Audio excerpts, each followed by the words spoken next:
I'm sorry. And also, just within the confines of the Catholic Church, there were attempts to internally reform it. There were attempts to, and even so. In talking about the Protestant Reformation, the Reformation period, we give the dates of 1517 to 1545.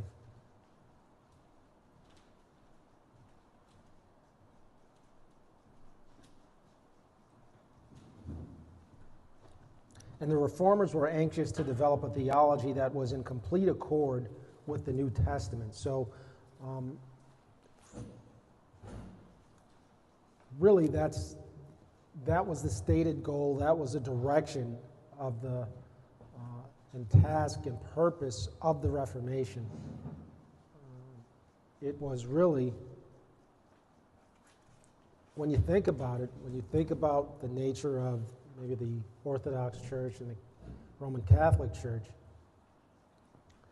this idea that's rooted in tradition, and as we mentioned, in church dogma, which in and of itself is okay, but the Reformers more so were saying, you're interested in tradition, how about the first tradition? So when we think about that, and we think about the Reformation, we as Protestant Christians in the 21st century, we view the Reformation from a Christian and Protestant perspective. When we do that, though, it's cause to a desire to rediscover our first love, or for the church to rediscover its first love. And while that's true, there had been attempts at Reformation before. So why did this one work when others didn't? Right, so, and also the nature of the Reformation is going to be viewed differently by whoever it is that's talking about it, right? I was listening to a historian, and he was talking about how history is taught in different parts of the world. For Americans, I think it's still 11th grade, but our entire junior year of high school is American history. And American history is from, Jonestown, I believe, till now. In British history, they don't teach the American Revolution. And you think, well, that would seem to be a big part of history. So, well, it is, but it's a big part of our history, right? It's a big part of American, and it includes the Brits, but again, from their perspective, what happened in America was, it was a revolt by a colony, and they're the British Empire. So a colony revolts, and they gain their independence, and guess what? Well, now we got to focus on all of our other colonies, right? So from a British Empire understanding and standpoint, the American Revolution isn't what we think of it as, and it makes sense when looking at it that way. It's just I know at least initially for me, it's like, well, how can they not teach that? To be realistic, we don't teach very heavily when we lose wars. We don't teach about the ones that we lost. Not heavily, I'll put it that way. You know, we know about World War I and World War II. We got into those late, but we were victorious in those. Korea, Vietnam, we kind of know that it happened, but we don't know what it's about. Like, we may know what it's about, but it's not really taught as if it's like, hey, yeah, well, this happened and it took over, 20 years, and yeah, it ended in a tie. It's like, did it end in a tie, though? It's like, I mean, maybe politically it ended where it started, politically. But the ramifications, most seem to think that we lost, and I can understand why they would think that. But my point is, those things aren't taught that way because why would, you know what I mean? Like, well, we're not going to teach. It doesn't make, not that it doesn't make sense. It's not productive, or it's not thought to be productive to teach on those things that were less than constructive historically. Likewise, when we talk about the American Revolution to the Brits. Similarly, there's a lot of different reasons for it. And like I said, we tend to focus on the religious aspect and the Christian aspect and the pursuit of the church's first love, as I mentioned earlier. Like, that's the aspect that we focus on, but that's not the only one. Along with religious reasons, there were political and economic reasons for its success this time. Some of the political reasons: the rise of the nation state. So we talked about this a little bit at the beginning of last class, and throughout this course, we talked, once again, about culture. And when we initially mentioned it, we talked about the culture of unity that existed in the Roman mindset, and how the existence of that, the mindset of unity that existed in the Roman mindset secularly, which then became the Roman mindset religiously, because the two became intertwined within the Roman Catholic Church. Unity was a major part of the cultural mindset and makeup of what made one Roman. Therefore, it became a cultural mindset of what made one Roman Catholic, the unity of it all. As there was a rise in the nation states, a clear delineation of, and when we say nation states, what do we mean? We mean distinct nationalities. Up until this point, we've talked a lot about the East and the West, the sides of the Roman Empire.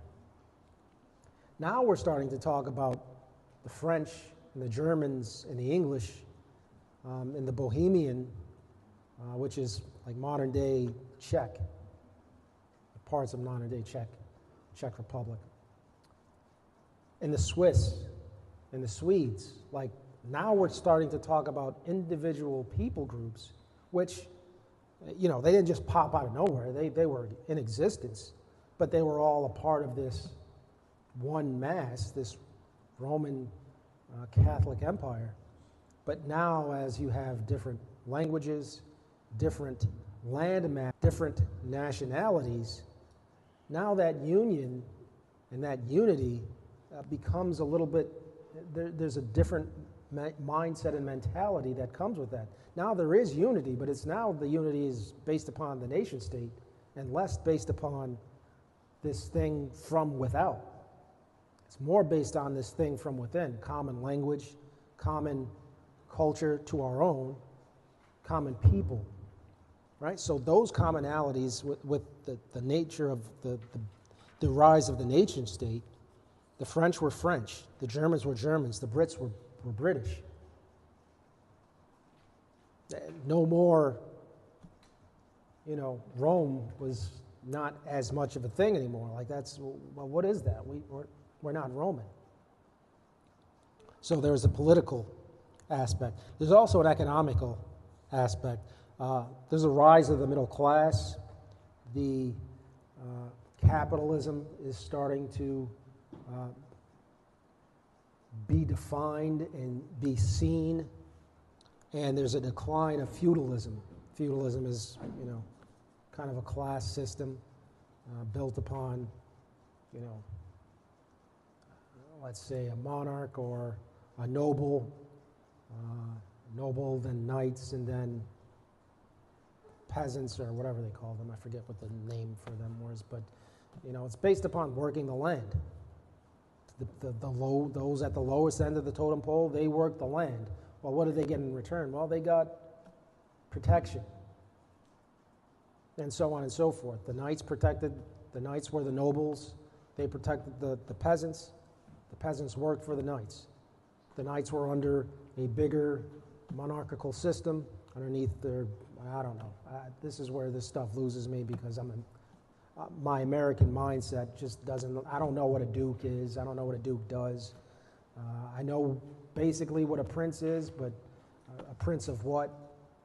You know what I mean? Like there has to be something to be prince over. Like, and then all these titles get thrown around, and I don't know what those really mean because it never latched onto my brain. But suffice to say that those are the things that existed. Those are the things that people found. Well, it's not even that they found it important. That was what life was.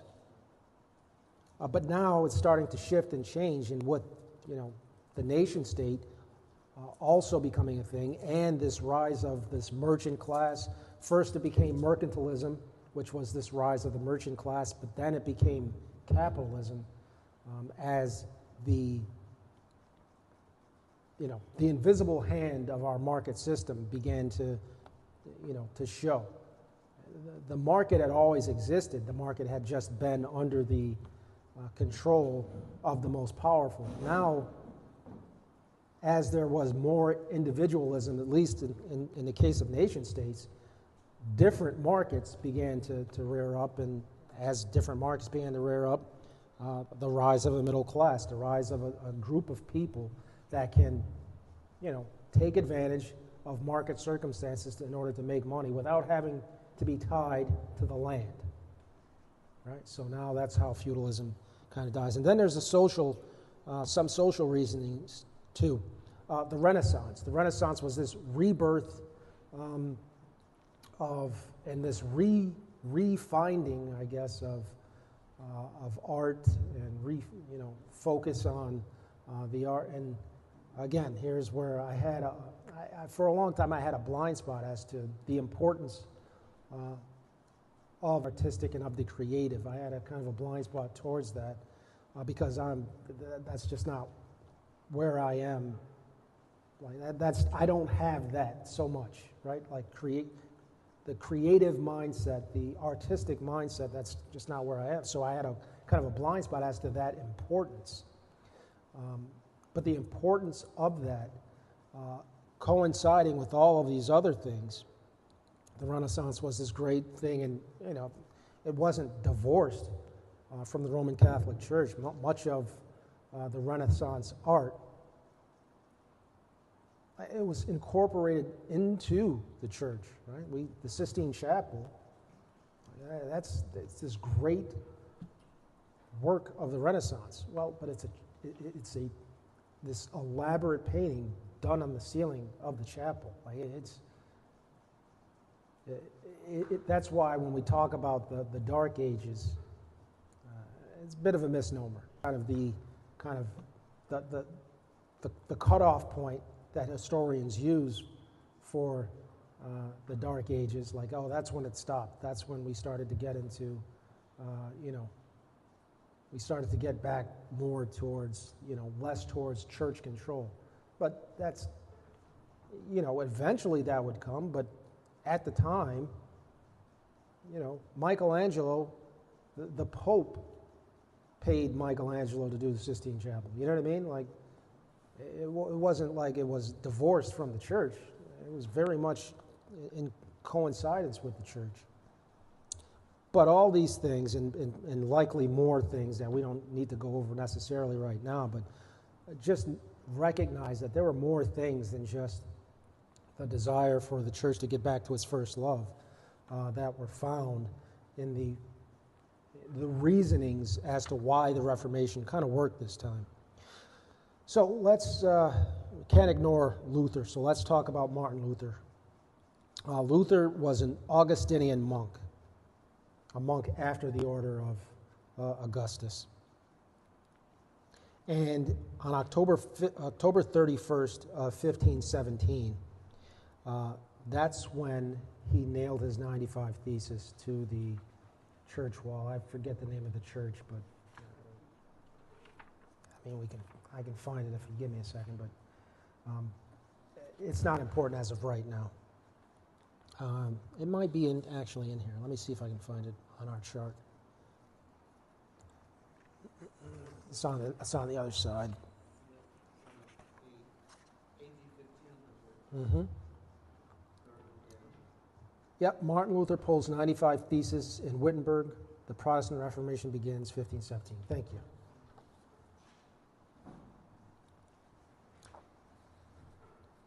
So now we get into Luther. His 95 Theses mostly condemned the practice of indulgences. So just briefly, when we talk about indulgences, indulgences were associated with penance. Penance is one of the 7 sacraments of the Roman Church.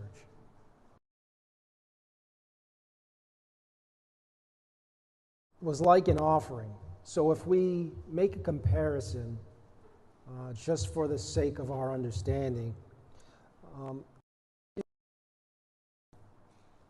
the Roman Old Testament sin offering, so to speak, right? So in the Old Testament, a sin offering, you would bring, if you were poor, you'd bring maybe your pigeon or your dove to the priest, and he would perform the sacrifice. And if you were wealthier, it would be a bigger animal, and he'd perform the sacrifice. And he would burn a portion of the sacrifice, and a portion of the sacrifice went to the priest. So this isn't a one-to-one ratio on what the indulgence is or what it was meant to be. I'm just comparing it so that we have a kind of understanding as to the mindset behind it. But an indulgence, and what Luther, and not only him, many others, had issues with the indulgences. You would come and you would confess and repent of your sin to a priest, right? So confession was another aspect. I don't know if that's considered, I don't know all the sacraments that they have, but I think confession may be one, and then separate from confession may be penance, I think. I don't know. But anyway, confession to a priest is certainly one of those things. Your eternal guilt and punishment were forgiven by God. However, the temporal penalty of sin remained either in this life or in purgatory. So the indulgence was to ameliorate, I think I'm using that word correctly, the temporal penalty of sin. So this is what Martin Luther, and as I mentioned, others were, they had some issues with. Specifically, the 95 Theses dealt mainly with indulgences. And then, there was more to it, more to his understanding, his theology, and his, reformatory appeal. But initially, his 95 Theses dealt, I would say, mainly, as I mentioned, with that of indulgences. Because there were people that were, these priests were making bank. And not only the priests, but the church was, really making a lot of money from the sale of these indulgences. And with money isn't the root of all evil. The love of money is the root of all evil. But the love of money tends to come when you either have none of it or a lot of it. And they were getting a lot of it. So along with the indulgences, and it wasn't just the indulgences, but along with the indulgences came just some corrupt living. And that was, many of the reformers, including Martin Luther, could clearly see the direct line that this came from, right? Like, yes, it's the corrupt behavior, but the corrupt behavior is because of these funds that they're getting from the indulgences, and therefore you have a tendency to, it has a tendency to shape the manner in which you interact with the laity. I'll put it that way. If as a priest and if as the church, even if the priest isn't getting, even if the priest himself isn't getting individually wealthy, maybe the church that the priest belongs to is. And, the higher up that you are, the more that you have available to you. My point is, it can shape the manner in which you speak upon these indulgences. It can shape the manner in which if you have the power to, let's say, as an officer of the church, you have the power to forgive sin.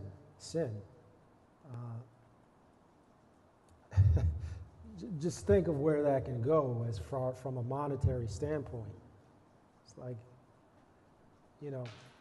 7 Hail Marys and 6 Our Fathers. Yeah, you can do that. But I don't know if that's going to be enough. You know what I mean? Like that will certainly take care of you eternally. But what about now? And what about purgatory? For a small fee, maybe we can maybe we can take care of that. You know what I mean? And sometimes, depending on who was before you, maybe that small fee became a little bit of a larger fee. Right. The same was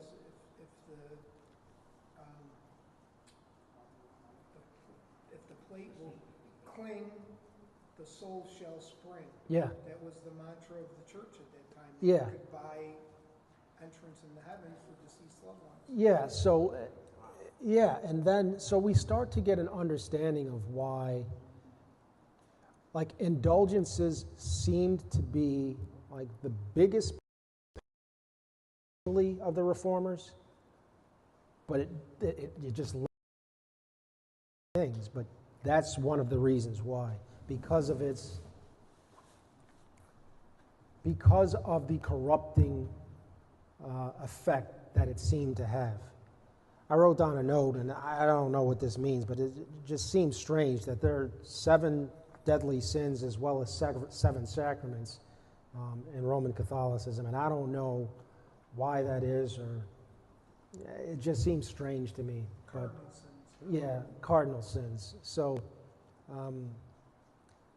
anyway, make of that what you will. That's an understanding, but so Luther, but there was also Huldrych Zwingli. So Luther was German. Luther was born to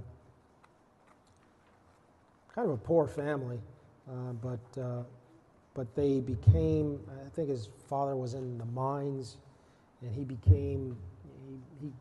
gained some ownership of mines and kind of did well for himself later on, but he grew up poor and under harsh circumstances in Germany. He became a monk, and Zwingli was a Swiss reformer. He was leading the Reformation in the northern cantons of Switzerland. Very much a contemporary of Luther. They met in 1529. And here's where I said at the beginning how we consider some people, kind of, I don't know, antagonists and protagonists, right? Depending on what it is that we believe. When Zwingli and Luther meet, they agreed on over 14 out of 15 propositions, but they disagreed on how Christ was present in the elements of communion. Zwingli contended that communion was a memorial of Christ's death, argued that there was a real physical presence of Christ in the communion, though the substance of bread and wine did not change. So, today, this would be almost a non-issue between individual fellowshipping, individual Christians who are fellowshipping with one another. Is it important? Is there an importance to it? Yes. But this would be something very minor nowadays. Not only a secondary issue, it just wouldn't be as big an issue. And as big as we talked about the sacraments and the importance of two sacraments in specific in the New Testament and early church, and they were baptism and the Lord's Supper and communion. So I don't want to undermine the importance of having a consistent understanding, a consistent doctrine, a consistent theology as it relates to communion. But they agreed out of 14 out of 15 things. Nevertheless, Luther was like, nope. No, like we can't. You know what I mean? Like, no, I can't be with you. It's like, well, we agree out of 14 out of 15 things. It's like, yeah, but you don't think there's real presence in the elements. It's like I said, like as much, there's a lot of Orthodox and a lot of Roman Catholics that look back on the life of Luther and say, well, this guy had some real issues. And you know what? That guy had some real issues. Like, you know what I mean? Like, there's, okay, like, what's your point? You know what I mean? Like, a lot of the time from a Protestant perspective, because, and we'll look at Calvin too shortly, these were the three main heads, though. Martin Luther, Huldrych Zwingli, and John Calvin. Those were the main people that we look to as the leaders of the Reformation. But we have major disagreements with, at least in our current theology and looking back and attempting to compare their theology with New Testament theology, we have some disagreements. Martin Luther was a raging anti-Semite, it seems, right? Like he had real issues with the Jews. He had real issues with the book of James. He didn't think that it was consistent with much of the revealed truth to him, right? Justification by faith. He couldn't find, we talked about synthesis, he couldn't synthesize the book of James with the idea of we are justified by faith. The guy had real issues. Like, okay, I can acknowledge his issues while at the same time, taking what he said that was true. So a lot of times I started to go down this road. A lot of the Orthodox or the Roman Catholic brothers will criticize Protestants because the voice of Protestantism, which Luther was, had a lot of issues. And yeah, that's true. But I mean, if we turn back, I didn't even get into this, but we talked about Anselm, we talked about Aquinas, we talked about Jan Hus and Wycliffe. If you go down from Wycliffe, it's on the 1000 to 1500 section of your chart,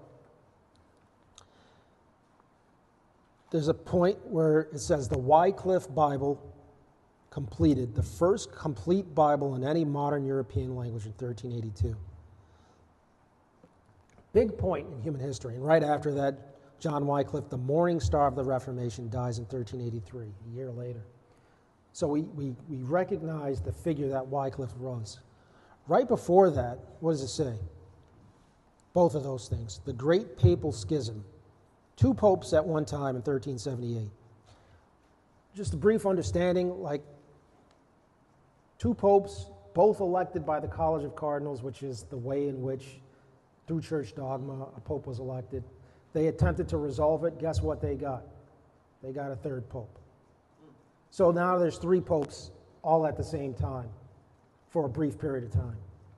They attempted to excommunicate both of the other 2 popes, and they said, yeah, no. So now they have 3 popes. So my point in this is, historically speaking, like we can look and we can say, yeah, you can point out a lot of issues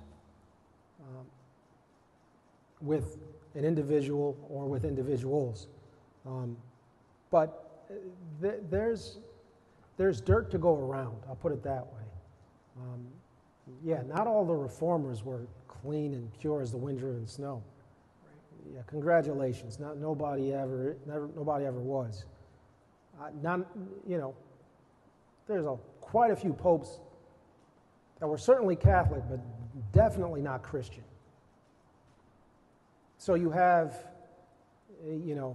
a Catholic leader who is not Christian leading the Christian church. I'm not going to get into, any specifics as to that. Like we may be able to do that if we go further along in church history. But there's a lot of different things that are going on within church history, many at the same time. So getting back to Zwingli, Zwingli prepared the 67 articles which emphasized salvation by faith, the authority of the Bible, the headship of Christ in the church, and the right of clerical marriage. They also condemned unscriptural Roman practices. So we start to see Wycliffe, Hus, we start to see how these pre-Reformation individuals had this, this is not much different than what Wycliffe was teaching. But again, as we said, it succeeded this time. So when we think about Zwingli, and we're not going to get into it again today just because of time, but Martin Luther had the Lutherans, Calvin has the Calvinists, Zwingli has the Anabaptists. And I'm not going to get into it now, but they were kind of radically individualistic. Whereas the Lutherans and the Calvinists, they recognized the need, or they recognized the use of state churches, just not as this huge unified state church. Yeah, this state church in Germany, or the state church of maybe, Zurich, or Zurich is capital of Germany? Yeah, like maybe the state church in the capital or something like that. The Anabaptists were like, nope, independent churches. So just heads up on that. So that's Zwingli. We went over Luther. And then John Calvin. John Calvin is also Swiss. He's known most for, well, not most. He kind of gets short shrift, at least in my mind, as to how it is that we recognize the Reformation. Luther is known as the voice of the Reformation, and rightly so. But Calvin, in many ways, was kind of the polar opposite as far as personality as to Luther. Luther was raised poor. Calvin was raised in kind of a wealthy family. Luther, big, strong, healthy guy. Calvin, kind of a sickly dude. So there's some interesting. There's an interesting contrast between the two. So while Luther is the voice of the Reformation, Calvin is the organizer of the Reformation. Meaning, we talked about, the state religions. Like, that's Calvin. Like, Calvin is the one who, organizes the reformatory aspects of the Reformation.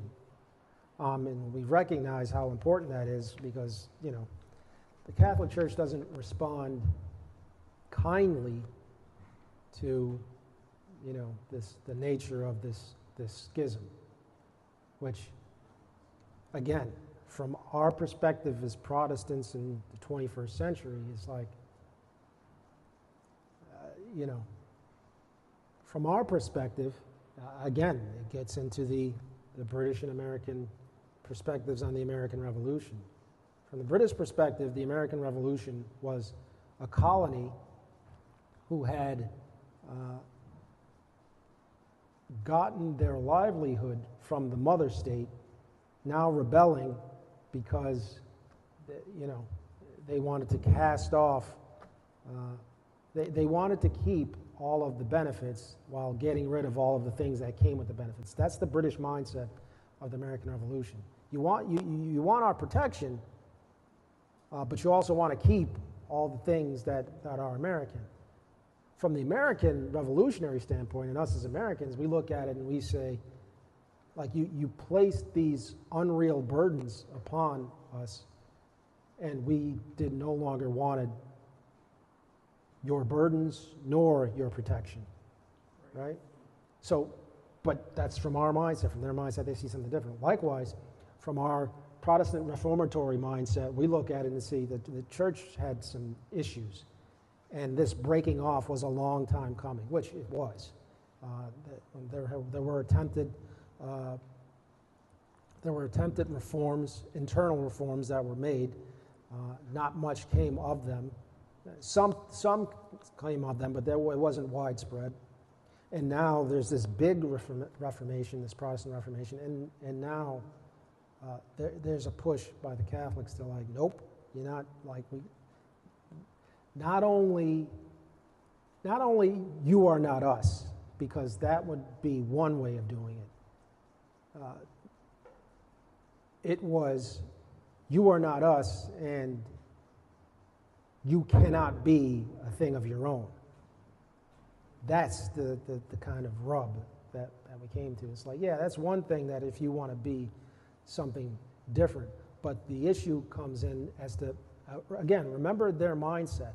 When you think back, think to the Nicene Creed, and we spent a lot of time on that for a reason, because I think all of Christianity, all of Christendom still believes in that, in the Council of Nicaea, the things that were, the conclusions drawn by the Council of Nicaea, the creed, the Nicene Creed, as well as some of the other creeds.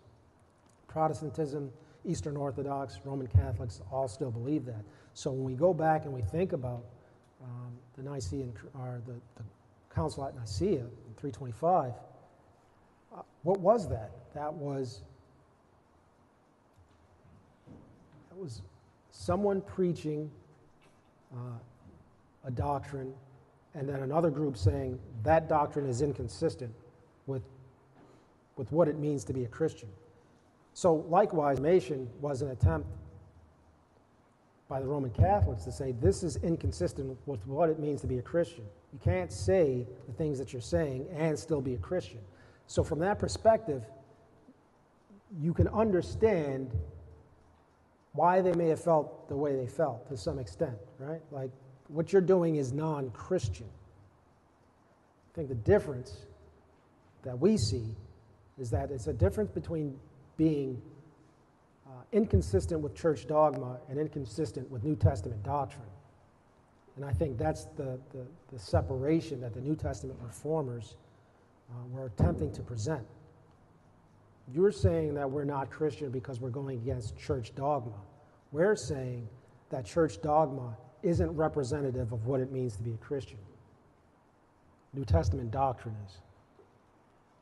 So, anyway, so along with, when we talk about Calvin, we talk about tulip theology. Tulip, T-U-L-I-P, when Calvinism, total depravity, I'm going to have to look it up, because now I can't remember. Oh, hold on, I think they got it in here somewhere. But my point is, well, hold on, let me just try and find it so we can just go over it briefly.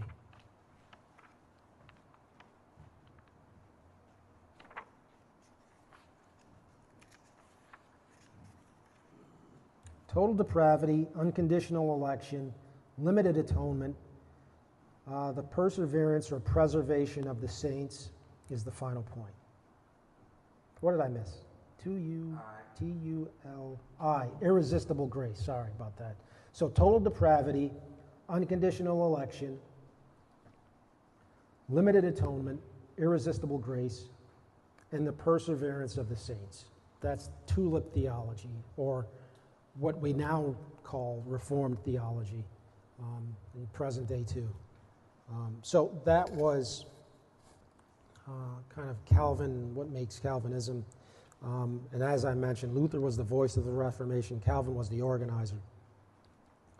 I want to go over this because I think it's pretty important.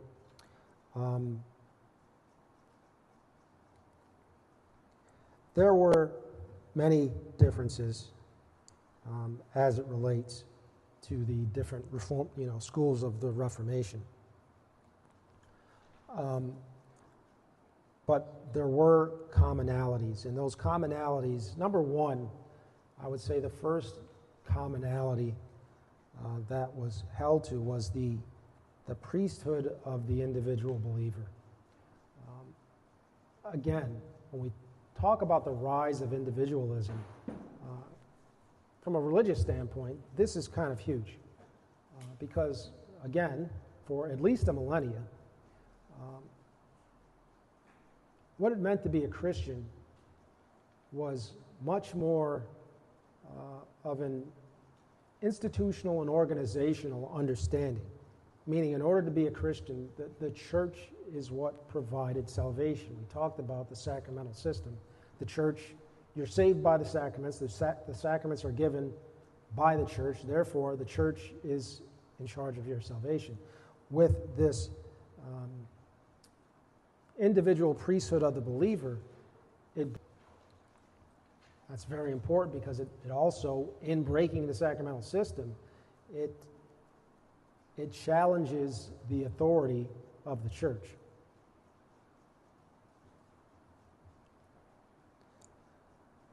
So that's the overall point. But individually, there's what we consider, what we call the five solas. Solas, S-O-L-A-S.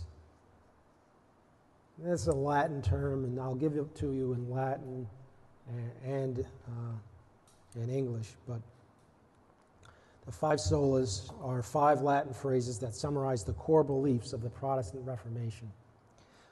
They emphasize the foundational principles of salvation and religious authority according to what has now become Protestant theology. So recognize in the reading and in our understanding of what these solas are, of what it is that they were geared towards communicating. Who has the authority? How are we saved? Right? Understand these things after that manner. Number one, sola scriptura, only the Bible, or the Bible alone. This principle asserts that the Bible is the sole and ultimate authority for Christian faith and practice, not tradition or papal decrees. I'm getting this from a website, but I'm reading this but when it says that the Christian principle asserts that the Bible is the sole and ultimate authority, that's a little misleading. The Bible is the ultimate authority for the Christian, is the main understanding of that. The reason why I shy away from saying soul is because it doesn't mean that tradition cannot inform us. But final authority or ultimate authority is that when tradition contradicts Scripture, we go with Scripture, right? So when we say it's the final authority, it doesn't mean it's the, like if we can't find it in the Bible, then it doesn't exist. If that's the case, then I don't know what we would do with the doctrine of the individual priesthood of the believer. Because while conceptually it's found in the Bible, those words aren't found in the Bible. Trinity, those words aren't found in the Bible. But from a systematic theological standpoint, we can back it up. But those words aren't found in the Bible. So you can see how we can get, and we do, get into kind of fights with other people that say, oh, you think the Bible is the sole authority? These things aren't found in there, yet you believe them. It's like, okay. If the Bible is inconsistent with that, then I don't believe that. But if the Bible is consistent with that, though it may not explicitly say it, then then it's believable. Sometimes I question, it's interesting to me when you say the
townships underneath.